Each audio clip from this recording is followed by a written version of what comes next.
Hey everybody, Danny Griffin, mindset coach and expert here with another Monday motivation. So, you know you're in hot pursuit, right? I mean, every day you get up, even if it's slowly, you're after it. You can't get enough of it. It's what you think about most of the time. You'll even blow off the rest of your life just to get some more of it. Now, over time, you might even become downright addicted to it. It's obvious to anybody that knows you even a little bit that you can't be stopped. However, that begs the question, what are you in pursuit of? This is the point where you might need to break out the smelling salts to even become aware that number one, you are definitely in pursuit of something. And number two, it's either pushing you towards a better life or dragging you right down into the abyss. So let's consider the dilemma. I suppose we could agree that the majority of people want to feel good. Simply put, they want to get high. Now, in a blink of an eye, depending on your spin, you just had a picture flash through your head of somebody getting high. But on what? And how do you know they're feeling high? Is it a look?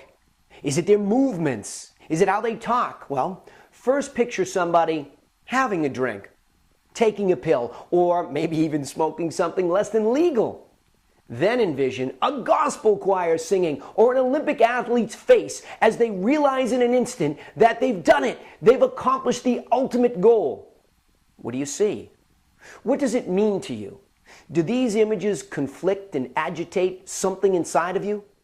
So perhaps now you're very clear about being in hot pursuit of something, whether you're proud of it or not.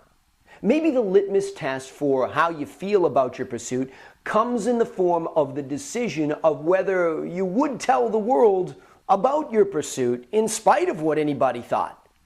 So would you say it out loud? If not, why not?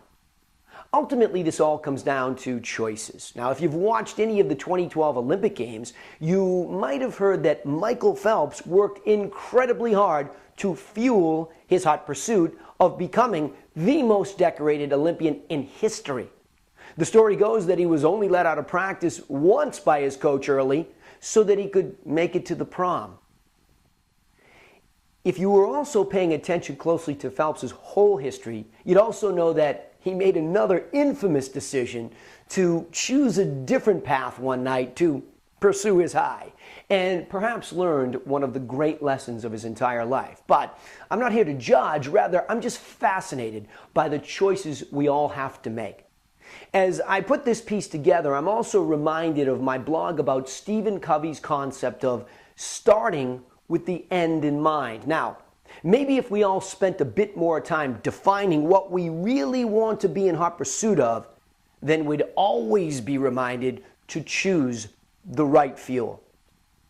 Hey, I'm Danny Griffin with another Monday Motivation brought to you by freethinkingtools.com, asking you to think and thrive. If you like these, please comment, and I will personally respond to all of them. But more importantly, if you know a friend that could use a little bump here today, share them along. I'll see you next time on freethinkingtools.com.